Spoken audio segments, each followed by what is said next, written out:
கொடைக்கானலில் சோலை குருவி என்ற அமைப்பு சார்பாக தொடரும் வனப்பகுதியை சுத்தம் செய்யும் பணியில் இன்று ஒரு நாளில் மட்டும் 1 டன் குப்பைகள் வனப்பகுதியில் இருந்து எடுத்துள்ளனர்.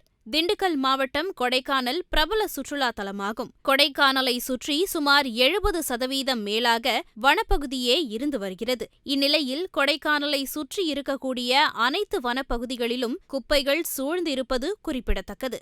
இதனைத் தொடர்ந்து கடந்த 2019ஆம் ஆண்டு முதல் சோலை குருவி என்ற அமைப்பு வனத்துறையுடன் சேர்ந்து மாதத்திற்கு ஒருமுறை வனப்பகுதியை சுத்தம் செய்து வருகிறார்கள். ஒவ்வொரு மாதத்திற்கும் ஒவ்வொரு வனப்பகுதியில் சுத்தம் செய்து வரக்கூடிய சோலை குருவி அமைப்பினர் இதுவரை பல டன் குப்பைகளை அகற்றியுள்ளனர். இந்நிலையில் இன்று சோலை குருவி சார்பாக வனப்பகுதியை சுத்தம் செய்யும் பணி நடைபெற்றது. இந்த பணியில் சோலை குருவி அமைப்பை சேர்ந்தவர்கள், வன பணியாளர்கள் மற்றும் கல்லூரி மாணவிகள் உள்ளிட்ட சுமார் 100க்கும் மேற்பட்டோர் பாம்பை சோலை என்ற வனப்பகுதியை சுத்தம் செய்தனர். இதில் இன்று ஒரு நாளில் மட்டும் சுமார் 1 டன் அளவிற்கு குப்பைகளை எடுத்துள்ளனர். பிளாஸ்டிக் பாட்டில்கள், கண்ணாடி பாட்டில்கள், பிளாஸ்டிக் குப்பைகள் உள்ளிட்ட அனைத்து குப்பைகளையும் எடுத்துள்ளனர். மேலும் சுற்றுலா பயணிகளுக்கு விழிப்புணர்வு ஏற்படுத்தும் வகையில் வனப்பகுதியில் இருந்து அகற்றியுள்ள குப்பைகளை எடுத்து அதனை யானை வடிவில் வைத்து சுற்றுலா பயணிகளுக்கு வனப்பகுதியில் குப்பைகளை வீசக்கூடாது என